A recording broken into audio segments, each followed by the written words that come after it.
Zeynep'e kalacak. Yine gerçekten. Ne var Ahmet Bey?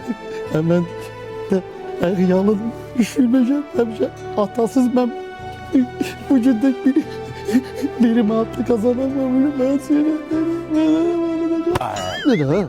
Buradan duyğusaldan girib mənim ürəyimi yumşalmağa çalışmaya Məhəmməd bəy. Mən sən yaxşı tanımaya. Burada gözün şorbasından tökməyə bilər. Sən olsa bütün duyğusalın kədərini gəlib 20 manata bağlanacaq. Mən sən yaxşı tanımaya. Davaya qaçırma. Ben 20 adı görəməliyirəm lan. Ama yaxından çok 20 Mən sən bir verəcək pulum yoxdur. Elə. Yaxşı gözə bir də gətirim mən.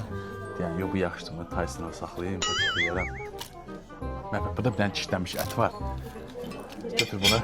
Apart çöldə ətin yersən sümükdə gəmirt deyəsən. Davay, dur, getdin. Elə. Davay, getdin, hə. Mərifətsiz.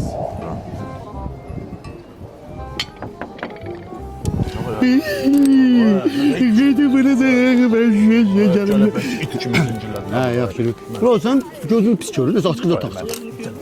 Ayağım deyirəm.